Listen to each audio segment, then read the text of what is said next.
তুমি একটা মানুষের উইক পয়েন্ট ইউজ করে ওই মানুষটাকে নিজের হাতের পুতুল বানিয়ে ফেলতে পারবে। সে মানুষ পৃথিবীর সবচেয়ে পাওয়ারফুল কেউ। একটা পাওয়ারফুল মানুষেরও উইকনেস থাকে।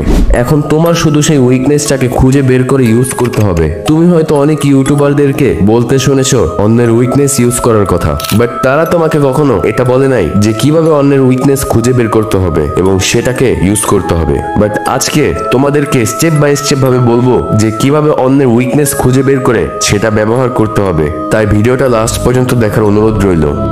তো তোমাকে কারো উইকনেস ইউজ করতে হলে প্রথমে তোমাকে খুঁজে বের করতে হবে ওই মানুষটার উইকনেস কোথায়। আর ওই মানুষটার উইকনেস বের করার জন্য এমন একটা কথা বলো যেটা তোমার সামনে থাকা মানুষটার ইমোশনস ট্রিগার করে।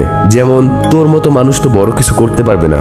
এরকম কথাবার্তার মাধ্যমে তুমি জাস্ট সামনে থাকা মানুষটার ইমোশন ট্রিগার করো এবং তারপর তুমি জাস্ট তার রিয়াকশন দেখো। সামনে থাকা মানুষ যদি তোমার উপর অ্যাঙ্গার হয় আর বলে তুই কে আমাকে জাজ করার, সামনে থাকা মানুষ যদি এরকম টাইপের কথাবার্তা বলে, তাহলে ওই মানুষটার উইকনেস হলো ওই মানুষটার ইগো। ওই মানুষটার কাছে অন্যের অপিনিয়ন অনেক ভ্যালুয়েবল। বাট যদি তোমার সামনে থাকা মানুষটা কিছুটা এরকম বলে আমি তো রিসেন্টলি অনেক কিছু করছি, এটার মানে বোঝায় যে সামনে থাকা মানুষটার উইকনেস হলো লো কনফিডেন্স অ্যান্ড ইনসিকিউরিটি।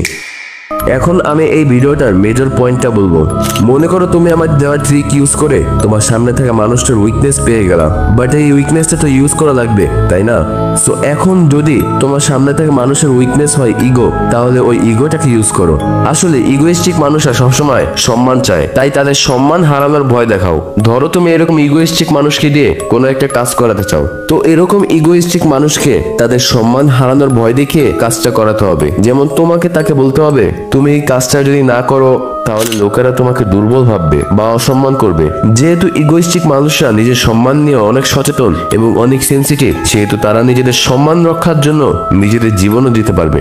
আবার তোমার সামনে থাকা মানুষের উইকনেস যদি ইনসিকিউরিটি বা লো কনফিডেন্স হয়, তাহলে সামনে থাকা মানুষের ইনসিকিউরিটি কাজে লাগাও। এরকম ইনসিকিউর মানুষ সবসময় অন্যের কাছে নিজেকে প্রুভ করতে চায়, তাই তুমি এদেরকে অনেক সহজেই ম্যানিপুলেট করতে পারবে। এদেরকে দিয়ে কোনো একটা কাজ করাতে চাইলে জাস্ট এদেরকে সেই কাজটা চ্যালেঞ্জ হিসাবে দাও। যেমন, তাদেরকে কোনো একটা কাজ করাতে চাইলে তাদেরকে বলবে এই কাজটা একটু কঠিন, আমার মনে হয় এই কাজটা তুমি করতে পারবে না। এরকম ভাবে যদি সামনে থাকা মানুষটাকে চ্যালেঞ্জ দিতে পারো, তাহলে তুমি পারফেক্টলি সামনে থাকা মানুষের উইকনেসটাকে ইউজ করতে পারবে। আর হ্যাঁ, এরকম আরো কন্টেন্ট পাওয়ার জন্য চ্যানেলটাকে ফলো করে রাখো।